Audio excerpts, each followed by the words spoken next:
We'll see how roasted they get for not getting out of groups again. But, I mean, this was so rough for them, the group draw. Last year, they just played poorly. They should have gotten out of that group. No excuses, blah, blah, blah. They should have gotten out. This year, I mean, you put them in any of the other 3 groups and switch them out with whatever Western teams in there, they get out, I think. I think they're getting out as a 2nd seed in Group A instead of Cloud9. I think they're getting out of the 2nd seed in Group B, like Fnatic did. And I think they're getting out as maybe the top seed in Group D if they're there instead of Misfits. So they really just got screwed over in that group, and they didn't look that bad. No, in a lot of these games, they had a dominant win over RNG, which no one else in that group could beat. They played a super close game against them the first time, which they really probably should have won if not for a questionable Baron call. And they played a couple close games against Samsung, and I'm not going to talk about 1907 Fenerbahce.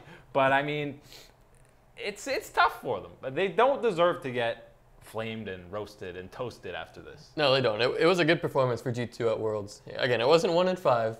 And in pretty much every game, they came up to these good starts. You saw them with these first bloods pretty much every game. Yeah. In that last game, did they get first blood too? I can't remember. They did. So it was every single game. The Yasuo outplay. That's right. So again, something you didn't see in Europe from these guys was that ability to start off fantastically. But all of a sudden, in this tournament, they made these changes and they got first blood in every game, every single game. And I mean, sure they did struggle to close out some of these contests, but again, the RNG game was so clean. And I know they struggled against Samsung and whatnot, but I would take it easy on these guys because this was a good performance. And again, in any other group, they were getting it, for sure.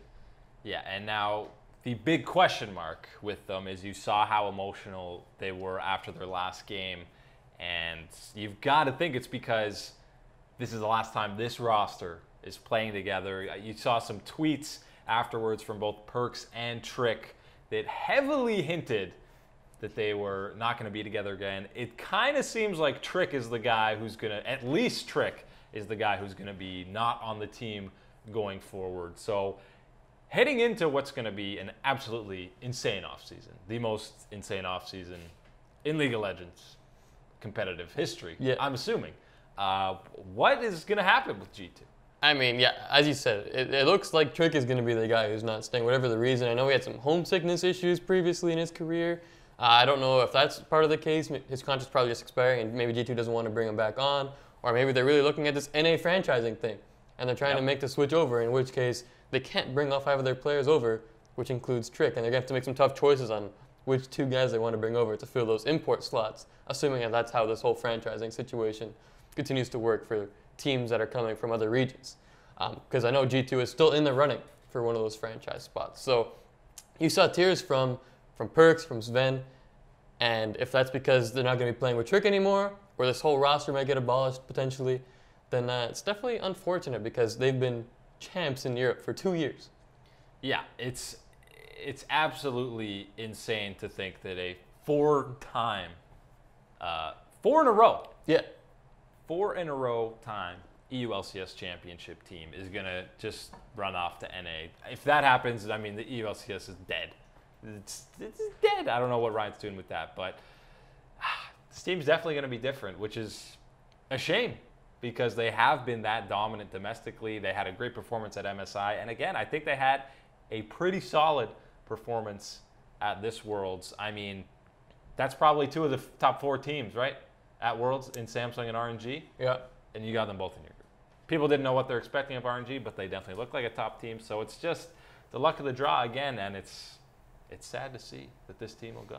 Yeah, it seems like G2 finally shook those international woes now with back-to-back tournaments, MSI, 2nd place, and then World's 3-3 record in a tough group. That's still an achievement. So I think this roster was finally starting to come together as a unit and just play really well. I know they had struggles in the summer split in Europe and at Rift Rivals, but put that aside, and they've been showing time and time again they can come back from turmoil and put together strong performances after those times of weakness. So, I mean, it'd be nice to see this roster stay together, but obviously it looks very unlikely. At least Trick is probably heading out somewhere else. For what reason, I do not know yet, but we will see, whether it's franchising or just moving on.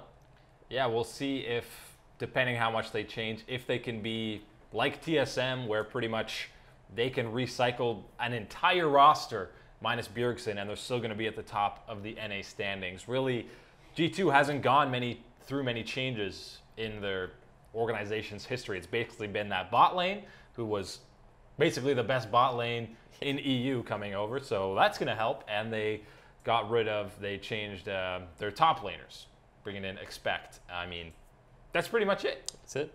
And that's been over, a 2-year run. So we'll see what is to come for the Kings of Europe. Be very interesting. Yeah, I mean, best of luck to G2 because they might need some help. But who knows? Again, there's just so much unknown right now with this whole NA LCS franchising, what teams are going, what teams aren't. Does G2 want to go? Obviously they do because they applied for it and they're still in the running. Where the money's at. That's where the money's at. So we'll see where G2's headed and what the roster looks like in 2018. But for now, they are donezo.